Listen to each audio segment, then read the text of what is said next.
نبی پاک علیہ الصلوۃ والسلام نے ایک شخص سے پوچھا کیا دعا مانگ رہے ہو؟ تو اس نے کہا یا رسول اللہ میں اللہ کی بارگاہ میں صبر کا سوال کر رہا ہوں۔ تو حضور فرمانے لگے صبر تو مصیبت پر ہوتا ہے۔ یا رسول اللہ پھر کیا مانگوں؟ آپ ان جملوں اور لفظوں کی گہرائی کو سمجھیں، صبر کے لیے تو پہلے مصیبت آئے گی پھر صبر آئے گا۔ تو یا رسول اللہ کیا مانگوں؟ فرمایا تو رب سے عافیت مانگ۔ مانا کیا ہے؟ مصیبت آئے کیوں؟ اللہ تجھے اپنی حفاظت کے حصار میں لے لے، وہ وقت ہی کیوں آئے کہ جب تیری طبیعت الجھ جائے، جب تو پریشان ہو جائے، جب تو تو اللہ سے عافیت مانگنا۔ جب تو عافیت مانگے گا تو اگر کبھی مشکل آئے گی بھی نا تو خدا پھر اپنے فضل سے مشکل سے نکلنے میں رستہ بھی بڑی جلدی عطا فرمائے گا اور تیرے اوپر فضل فرمائے گا۔ عافیت سے بڑی نعمت کوئی نہیں اگر کسی کو میسر آئے تو۔ ایک بزرگ تھے، ہر وقت اللہ سے عافیت مانگتے تھے، ہر وقت اللہ سے عافیت مانگتے تھے، ہر وقت عافیت مانگتے تھے۔ لوگوں نے پوچھا، لوگ ان کو صالح جانتے تھے، نیک سمجھتے تھے کہ حضور آپ اور کوئی دعا مانگتے نہیں، عافیت ہی مانگتے ہیں۔ فرمانے لگے میں مانگا کرتا تھا شروع میں، بعد میں خیال آیا ہے اور بھی دعائیں مانگا کرتا تھا، یہ احساس بعد میں نصیب ہوا۔ فرماتے میں مزدوری کرتا تھا، مال برداری کرتا تھا، ایک جگہ پہ ڈیوٹی کر رہا تھا تو تھک گیا، اور وہ جو کام لینے والے لوگ تھے ان کا رویہ بھی بڑا ترش تھا، تکلیف ہوئی۔ تو میں نے اپنے مالک کی بارگاہ میں عرض کی مالک اگر 2 روٹی بغیر مجھے مشقت کے مل جائے دن میں تو تیری بارگاہ تو بڑی کریم ہے۔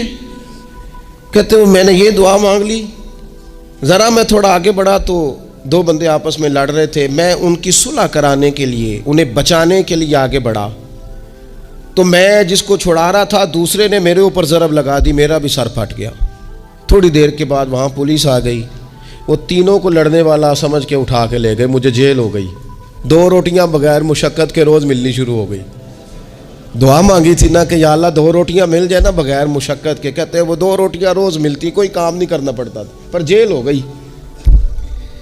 فرماتے میں بڑا پریشان تھا، روز روٹیاں پابندی سے آتی اور بہترین آتی، کھانا ملتا۔ پھر کچھ عرصے کے بعد میں نے سوچا کہ یار یہ دعا تو قبول ہو گئی نا تیری، اب تو اگر اس پر کوئی الگ بات کرے گا تو وہ تو غلط کرے گا۔ کہتے پھر خود ہی میرے دل میں اللہ نے بات ڈالی اور میں نے عرض کی مالک 2 روٹیاں نہیں، مجھے تو عافیت چاہیے، مجھے تو عافیت دے، میرے اوپر تو کرم فرما، تو نظر رحمت کر، جے ایک قطرہ بخشے مینوں، ایک قطرہ بخشے مینوں تے کام بن جاندا ہی میرا، مہربانی کر عافیت عطا کر۔ فرماتے پھر خدا نے کرم کیا، کہاں سے اسباب بنے میرے جیل سے چھوٹنے کے، کون کون میرے ضمانتی بنے اللہ ہی جانتا ہے۔ فرماتے ہیں دروازے بھی کھل گئے، رزق بھی ملتا ہے، صحت بھی میسر ہے، سجدہ بھی کر لیتا ہوں، سویرے تلاوت بھی کرتا ہوں، شام کو مدینے والے کی بارگاہ میں رج کے درود و سلام بھی عرض کرتا ہوں، میں ممکن ہوتا ہے تو کسی غریب کی داد رسی بھی کرتا ہوں۔ اب سمجھ آئی ہے ربنا آتنا فی الدنیا حسنۃ وفی الآخرۃ حسنۃ وقنا عذاب النار۔ اب سمجھ آئی ہے رب سے جب بھی مانگنا ہے عافیت ہی مانگنی ہے، اس سے کرم مانگ۔ ہم نے محدود دعائیں رکھی ہوئی ہیں، محدود، وہ جی فلانا کام میرا ہو جائے تو بھئی وہ ایک ہو گیا، اس کے بعد پھر نئی ٹینشن بن جائے گی، نہیں میں جی بچوں کی شادی کر لوں جی پھر میں فارغ ہوں۔ آپ شادی کر کے دیکھیں لاگو پتہ جائے گا کیسے فارغ ہوتے ہیں۔ آپ یہاں رکتے کیوں ہیں؟ آپ خدا سے عافیت کیوں نہیں طلب کرتے؟ اس کی بارگاہ سے وہ کیوں نہیں مانگتے کہ جو ایک قطرہ ملے تو دنیا اور آخرت کے سارے کام ہو جائے؟ اس سے اس کی رحمت کا سوال کرے، اس سے اس کے کرم کا سوال کرے۔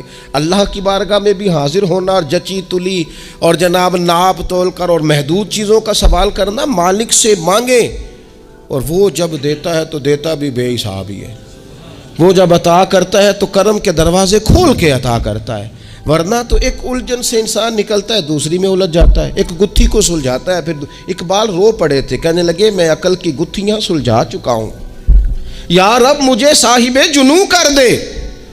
اللہ یہ بڑا میں نے ہیر پھیر دیکھ لیا، مجھے دیوانہ بنا، اب مجھے جنون ہو، اب میں کسی کے لیے رویا کروں، اب میں کسی کی یاد میں تڑپا کروں، اب میں رات کسی کے لیے میری آنکھیں بیدار رہیں۔ یہ بڑی ہو گئی دنیا داری، عقل کی گتھی حالانکہ نہیں سلجھتی، اور اقبال کہتے ہیں عقل کی گتھیاں سلجھا چکا ہوں، یا رب مجھے صاحب جنوں کر دے۔ اور پھر کہنے لگے بجھی عشق کی آگ اندھیر ہے، اب یہ مسلمان نہیں، یہ خاک کا ڈھیر ہے، تو مٹی بن کے رہ گیا.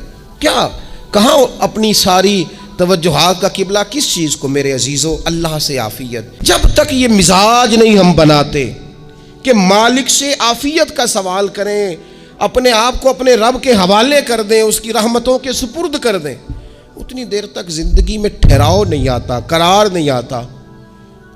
مشکات میں موجود ہے، اللہ کے پیارے رسول صلی اللہ تعالیٰ علیہ وسلم تیمارداری کے لیے گئے تو صحابہ کرام فرماتے ہیں وہ بندہ نا اتنا پتلا نحیف اور لاغر ہو گیا تھا جس طرح چڑیا کا بچہ ہوتا ہے، کمزوری ضعف طاری تھا. تو محبوب کریم نے اسے دیکھا تو بڑے کریمانہ انداز میں کریم فرمانے لگے، تو کوئی دعا نہیں مانگتا، تو عافیت نہیں مانگتا اللہ سے؟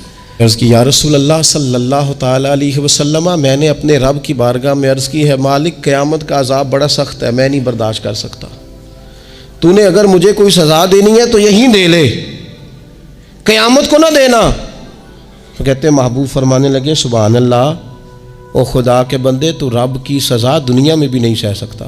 اللہ سے یہ بھی سوال نہ کر، تو رب سے کہہ ربنا آتنا فی الدنیا حسنۃ وفی الآخرۃ حسنۃ وقنا عذاب النار. تو رب سے دنیا میں بھی حسنہ مانگ، بھلائی مانگ، تو آخرت کے لیے بھی بھلائی مانگ، تو اس سے عافیت کا سوال کر. تو نے یہ سوال کیوں کیا؟ عرض کی یا رسول اللہ کرم ہو گیا ہے، مجھے سمجھ آ گئی ہے، اب میں اسی طرح ہی کروں گا. عزیز دوستو، ہم کہاں سہ سکتے ہیں؟ ہم دنیا میں رب کی سزا ہم نہیں سہ سکتے، ہم کمزور ہیں تو گرمی نہیں سہ سکتے، شدید سردی نہیں سہ سکتے، شدت کی بھوک لوگ نہیں سہ سکتے، کوئی آزمائش نہیں سہ سکتے. وہ جو لوگ بعض اوقات کہہ دیتے ہیں نا جی فلاں چیز ہمارے اعمال کا نتیجہ ہے، تو میں کیا کرتا ہوں نہ کو یار ہم تو یہ بھی نہیں سہ سکتے، ہم کہاں برداشت کر سکتے ہیں، ہمیں تو وہ معاف ہی فرمائے. ہم حساب والے ہیں ہی نہیں، ہم تو صرف معافی والے ہیں. ہم سے نہ حساب پوچھے، اس نے حساب پوچھا تو پھر تو بڑی مشکل ہو جائے گی. اگر اس نے حساب پوچھا تو بڑی رسوائی ہو جائے گی، اگر حساب پوچھا تو مشکلات سامنے دکھائی دینے لگ جائیں گی. ہم سے تو وہ درگزر والا معاملہ کرے، ہم سے تو وہ کہے جا میں نے محبوب کے صدقے تجھے معاف کیا، جا تیرے لیے رحمت اور بخشش والا فیصلہ کیا. وہ کوئی سبب اس کی رحمت کسی سبب کو دیکھ لے اور درگزر کر لے. یہ جو ہم نبی پاک کی امت ہے نا، تو یہ ہمارے گرد اللہ کے فضل اور اس کی رحمت کا حصار ہے، یہ حصار ہے ہمارے گرد. وہ درویش نے کہا تھا نا کہ کروں شکر کتنا اور کروں فخر کتنا کہ تیرے کرم نے مجھے فائز المرام کیا. دیکھو بنا کے سید عالم کا امتی مجھ کو گناہ سے پہلے ہی بخشش کا انتظام کیا. ابھی میں نے غلطی کی نہیں لیکن مجھے حضور کا غلام بنا دیا، بخشش کا بندوبست پہلے ہو گیا. اپنے مالک سے بیمار بھی اس سے عافیت مانگے، مقروض بھی اس سے عافیت مانگے، بے اولاد بھی اس سے عافیت ہی مانگے، صاحب اولاد بھی اس سے عافیت ہی مانگے، جو دولت کے حصول کے رزق حلال کے خواہش مند ہیں وہ بھی اس سے عافیت مانگے، اور جن کی جھولی اس نے بھر دی ہے وہ بھی اپنے رب سے عافیت ہی مانگیں. مالک سے جب سوال کریں، ایک بزرگ تھے انہوں نے تو اپنی انگوٹھی میں لکھوا لیا تھا کہ یا اللہ مجھے عافیت عطا فرما، مگر جب بھی دیکھتا ہوں یاد آ جاتا ہے کہ اللہ سے عافیت مانگنی. اپنے مالک کی بارگاہ کے اندر دیکھو، میں نے دیکھا ہے وہ کسی نے کہا تھا کہ تیری خواہش ہے کہ وہ تیری آرزو کرے پوری، اور میری خواہش ہے کہ تیری آرزو بدل جائے. کچھ لوگ ایسی خواہشات بھی لے کے آتے ہیں کہ جو پوری نہ ہو تو بہتر ہوتا ہے. اس لیے آپ کو پتہ ہے موت مانگنا جائز نہیں دین میں. مصائب سے گھبرا کر، مشکلات سے گھبرا کر، زندگی کے مد و جزر سے پریشان ہو کر موت کا سوال کرنا جائز نہیں. کس طرح جائز ہے؟ ان لفظوں کے ساتھ دعا کر سکتا ہے کہ یا اللہ جب تک میری زندگی بہتر ہے مجھے زندہ رکھ، اور جب میرا دنیا سے جانا بہتر ہے پھر تو مجھے اپنی بارگاہ میں بلا لے. یہ بھی کیا ہے؟ یہ بھی عافیت کا سوال ہی ہے کہ یا اللہ رکھ بھی تب تک جب تک رہنا بہتر ہے. نبی پاک نے بھی ارذل العمر ہونے سے پناہ مانگی. ہمارا یہ مزاج بن گیا ہے کہ ہم اپنے حق میں ایسی چیزوں کا سوال کر رہے ہوتے ہیں جو کئی دفعہ ہمیں مل جائیں تو ہمارا نقصان کریں. قرآن حکیم ایک جگہ پہ اللہ کریم نے فرمایا ہے کہ اگر سب لوگوں کو مال دے دوں تو بغاوت کریں، فساد ہو جائے۔ کیا مانا کہ اپنا نقصان کر بیٹھے لوگ۔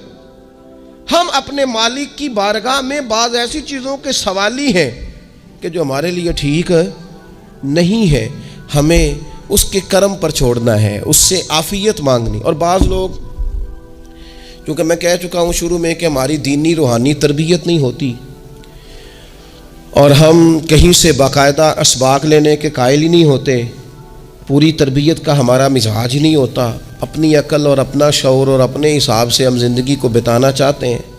اور یہ جو میرا دور ہے یہ ویسے ہی الجھا ہوا زمانہ ہے، اللہ ماشاء اللہ، پتہ نہیں کوئی کیا بول رہا ہے، کوئی کیا کہہ رہا ہے، ایسے جیسے کوئی میلہ لگا ہوا ہے، اور کان پڑی آواز سنائی نہیں دے رہی۔ جس کی دکان پر کوئی گاہک نہیں وہ بھی کہہ رہا ہے لائنیں بنا لو۔ ایسا الجھا ماحول ہے اور ایسی آزمائش ہے کہ لوگ بیچارے پریشان ہیں۔ دیکھیں، جب تربیت کے ساتھ انسان آگے بڑھتا ہے نا، ہمارے پاس مقتدا ہے اللہ رسول کا کلام، ہمارا پیشوا ہے رب رسول کا فرمان۔ جب ہم کتاب و سنت کی روشنی میں آگے بڑھتے ہیں تو پھر ہمارے لیے منزل آسان بھی ہوتی ہے اور قریب بھی ہوتی ہے، پھر ہمارے لیے آگے کی طرف سفر کرنا، آگے بڑھ جانا یہ آسان ہوتا ہے۔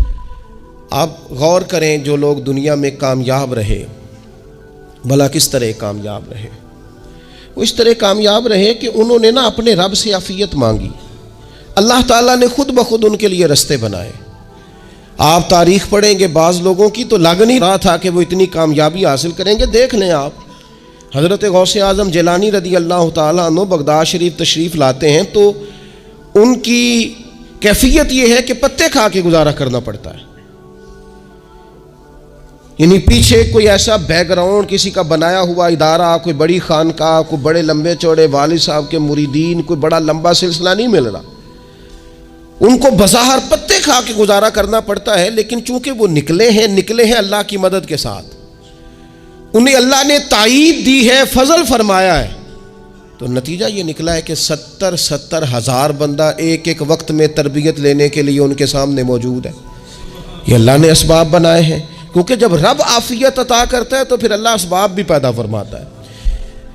ہمارا ذہن تو تھک جاتا ہے سیاست کرتے کرتے، ہم تو جناب پوری ترتیب سے ہمیں سلیقہ آتا ہے کس طرح کر کے کس بندے کو کیسے قائل کرنا، پورے طور پر ہم وہ ساری زندگی سیاست کرتے رہتے ہیں۔ وہ خاندانوں میں بھی چلتی ہے، گلی محلے میں بھی چلتی ہے، دوستوں میں بھی چلتی ہے، اور بعد میں پتہ چلتا ہے کہ یہ پتے کھیل کون رہا تھا، اصل میں صلح کرانے والا تھا کہ لڑائی کرانے والا تھا، یہ سب کا خیر خواہ تھا، یہ سب کی ذہن کے اندر فطور کی آمیزش ہی اس شخص کی وجہ سے تھی۔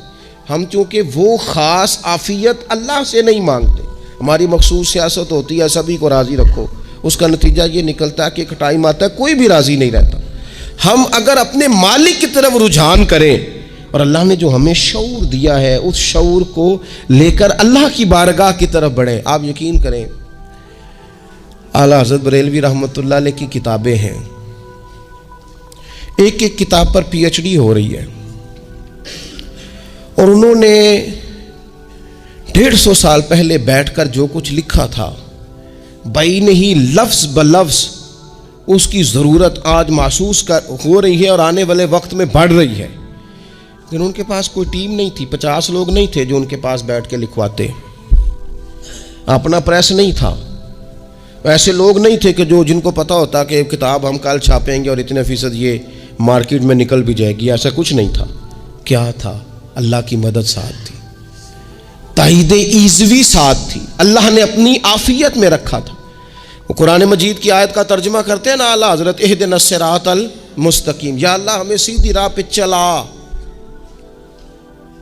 بہت سارے مفسرین نے کہا اے اللہ ہمیں سیدھا راستہ دکھا، فرماتے ہیں اے اللہ ہمیں سیدھی راہ پر چلا۔ تو کسی نے کہا حضور یہ چلا اور دکھا میں کیا فرق ہے؟ فرمانے لگے دکھانے کا مطلب یہ ہوتا ہے کہ کسی نے پوچھا میں نے گجرانوالہ جانا ہے، تو دکھانا یہ ہے کہ اسے کہا یہاں سے باہر نکلو، روڈ پہ چڑھ جاؤ، سیدھے جاؤ گے، ایک پول آئے گا اسے کراس کرنا، نیچے اترنا، وہاں سے شہر شروع ہو جائے گا۔ پھر اس نے اگر کوئی اندرونی جگہ شہر کی پوچھ لی تو اس کو کہا کہ رائٹ ہو جانا، پھر لیفٹ ہو جانا، پھر آگے کسی سے مزید۔ یہ ہے راستہ دکھانا اور ایک ہے چلانا۔ اس نے کہا میں نے گجرانوالا جانا ہے، تو اس نے کہا ساتھ بیٹھنا میری گاڑی پہ، جہاں تو نے جانا ہے میں چھوڑ کے آتا ہوں، یہ راستے پہ چلانا ہے، یہ مقام تفکر ہے، آپ اس پر غور فرمائیں گے۔ کہتے ہیں یا اللہ تو ہمیں راستہ دکھائے گا اور دکھاتا ہے، لیکن چاروں جانب شیطان بھی تو بیٹھا ہے نا، فتنے بھی تو ہے نا، تو اگر تیری رحمت ساتھ ساتھ رہے، مانا کہ محبت کے سفر میں ہر گام پہ 100 مشکل ہے، لیکن یہ سفر آسان بھی ہے اگر ساتھ تمہارا ہو جائے۔ اگر تو ساتھ چلے تو پھر یہ سفر مشکل۔ وہ ہارون رشید نا اپنے محل کی چھت پہ ٹہل رہا تھا، سب سے اوپر والے چوارے پر، نیچے سے حضرت بہلول دانا گزر رہے تھے، اوپر اس کے ساتھ سپاہی بھی تھے، گن مین بھی تھے۔ اس نے کہا یہ بابا تو ذرا اوپر اٹھاؤ۔ انہوں نے ایک ڈولی، ایک ٹوکری سمجھ لیں، اس کو رسیاں باندھ کے نیچے پھینکا۔ نیچے جو سپاہی تھے ان کو کہا کہ یہ بابا جی کو پکڑ کے اس میں بٹھاؤ۔ انہوں نے جبرن تھاما بابا جی کو، اس میں ڈالا، اوپر والوں نے کھینچ لیا۔ 2-3 منٹ لگے۔ ہارون رشید کے سامنے حضرت بہلول دانا پہنچ گئے تو تھوڑے ناراض بھی ہوئے کہ یہ کوئی طریقہ تو نہیں نا بلانے کا۔ ملاقات ہوئی تو کہا کیوں بلایا؟ کہنے لگا ایک مسئلہ پوچھنا تھا۔ فرمانے لگے بادشاہ ہے نا، تیرے مسئلے پوچھنے کا بھی اپنا ہی انداز ہے، پوچھ مسئلہ۔ کہنے لگا بابا پوچھنا تھا کہ آپ اللہ تک کیسے پہنچے؟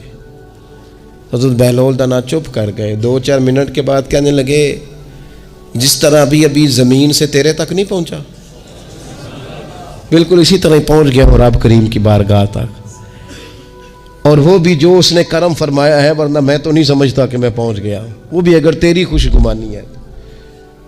ہارون رشید کہنے لگا مجھے سمجھ نہیں آئی۔ فرمانے لگے تو بادشاہ جو ہے، اتنی جلدی کیسے سمجھ میں آئے گی تجھے بات؟ فرمانے لگے اگر میں تجھ سے ملنا چاہتا نا تو میں ایک درخواست لکھتا، پھر کسی وزیر سے سفارشی سائن کراتا، پھر وہ جمع کراتا، پھر مجھے ٹائم ملتا کہ فلاں دن فلاں تاریخ فلاں ٹائم آ جانا، پھر آ کے میں لائن میں لگتا۔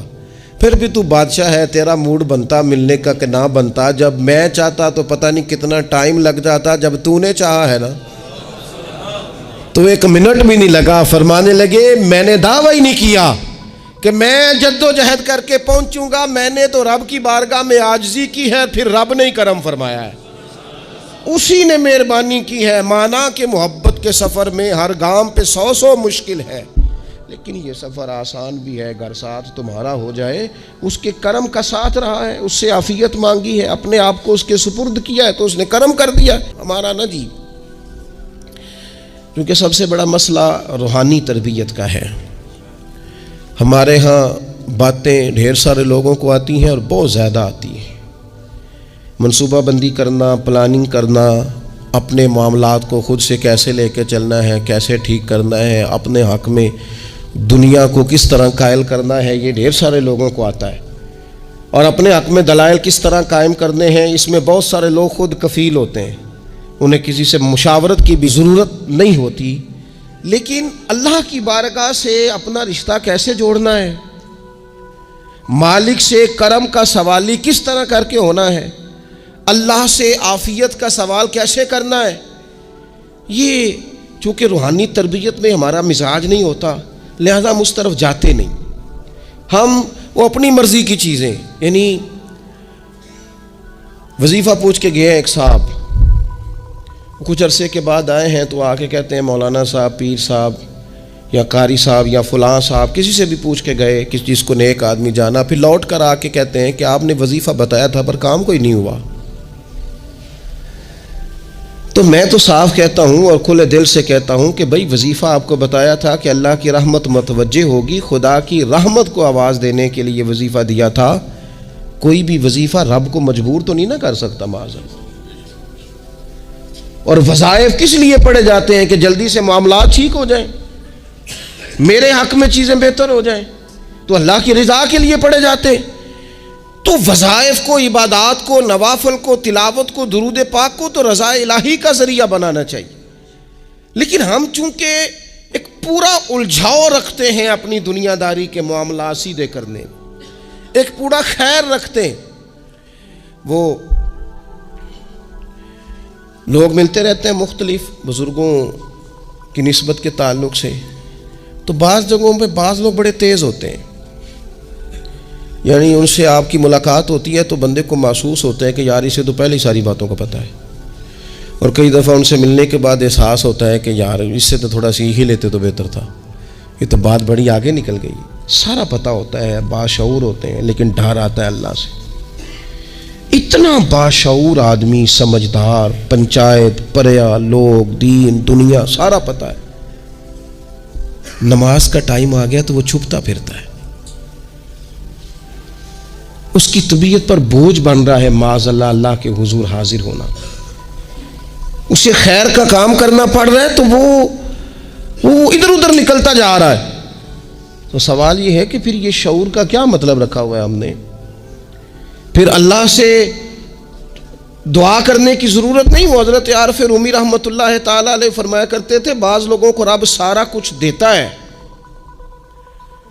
سجدے کی توفیق نہیں دیتا۔ اس کا مطلب یہ ہے کہ وہ کہتا ہے یہ سارا کچھ لے اور نکل جا، میرے گھر نہ آنا، رکھ سارا کچھ پاس۔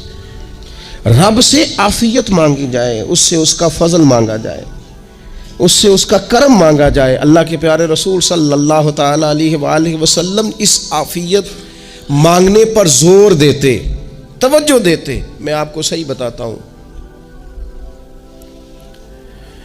رب نے اگر کسی بندے کو عافیت میں رکھا ہو نا تو حالات کیسے بھی برے چل رہے ہوں اس کا بگاڑ کچھ نہیں سکتے۔ اور اللہ تعالیٰ معاف کرے 100 دفعہ خاکم بدہن، اگر کسی وقت اس کے کرم کی نگاہ پھر جائے تو پھر سارے اسباب سمیت بھی انسان اپنے پیروں پہ کھڑا نہیں رہ سکتا۔ اس سے جب تک طلب کرم نہیں ہوتا، طلب عافیت نہیں ہوتی، اس کی بارگاہ سے جب تک بندہ مومن پورا رجوع نہیں کرتا، یہ عافیت اتنی اعلیٰ چیز ہے کہ نبی پاک علیہ السلام نے فرمایا اذان اور اقامت کے درمیان جو وقت ہوتا ہے اس میں دعائیں رد نہیں ہوتی۔ دعا مانگا کرو گے تمہاری اللہ اپنے فضل سے قبول کر لے گا۔ عرض کی یا رسول اللہ کیا مانگے؟ تو فرمایا عافیت مانگو رب سے۔ حضرت انس بن مالک حدیث کے راوی ہیں رضی اللہ تعالیٰ عنہ، یہاں بھی فرمایا یہ عین قبولیت کا ٹائم ہے، اب اللہ سے عافیت مانگ لو، اس کی پناہ۔ ہم دعاؤں میں بھی محدود ہو جاتے ہیں۔ رب دا طالب کوئی نہ ملیا، جو ملیا طالب زردہ ہو۔ دعاؤں میں بھی حد بندی۔ بعض اوقات بچے بھی تربیت کرتے ہیں نا، ایک مولانا ہے، ان کا خیال ہے کہ انہوں نے مجھ سے کچھ پڑھا ہے تو کبھی کبھی استاد جی کہہ دیتے ہیں، بہت پرانی بات ہے، انہوں نے مجھے فون کیا کہ اگر آپ کبھی تشریف لائیں، تو میں نے کہا پتر دعا مانگ اللہ کو چھوٹی جی گڈی دے وے۔ تو اس بچے نے میری بڑی تربیت کی، کہنے لگا استاد جی اللہ کو لو منگنی ہے تو وڈی ساری منگو، آپ نے محدود کیوں کیا کہ بھئی یہ چھوٹی سی اللہ گاڑی کیوں اللہ چھوٹی دے، رب دے تو بڑی دے اور رحمت سے دے، اللہ سے مانگنی ہے نا جی۔ ہم تربیت نہیں لیتے۔ میں نے اس کا شکریہ ادا کیا، میں نے کہا بیٹے تو نے بڑی سونی بات کی، اللہ تجھے اس کا اجر عطا کرے، اللہ تجھے برکات عطا کرے۔ اگر آپ نے سیکھنا ہے تو پھر آپ سیکھ لیں گے، اور اگر نہیں سیکھنا تو پھر یہی کہنا ہے ساری عمر لنگی بندہ کو نہیں ملیا، چونکہ مزاج نہیں ہے نا سیکھنے کا، اس لیے پھر ملا ہی کوئی نہیں، پھر ساری زندگی کو میسر ہی نہیں آیا، کسی نے نصیحت ہی نہیں کی، کوئی آنکھوں کو بھایا ہی نہیں، خود ہی بڑے سیانے تھے، خود ہی بہت بڑے تھے، اپنا قد ہی بڑا اونچا تھا، سب ٹھگنے چھوٹے اور کمزور اور بونے نظر آئے۔ تو آج کی پوری گفتگو میں آج آپ کو بڑی ذمہ داری سے یہ گزارش کر رہا ہوں، اللہ سے عافیت مانگے، ہر وقت عافیت مانگے۔ میری سالوں سے روٹین ہے، میں دعا مانگتا ہوں اللہم انا نسألک العفو والعافیت فی الدین والدنیا والآخرہ، اور یہ خاموش تبلیغ ہوتی رہی، میں مانگتا رہا، کئی بچوں کو ویسے یاد ہو گئی، اس کو یاد کر لیں، اللہ سے عافیت مانگے، دین میں، دنیا میں، آخرت میں، اس کو اپنا مزاج بنائیں۔ اللہ تبارک و تعالی ہم سب کو عافیت نصیب فرمائے۔ آخر دعوانا الحمدللہ۔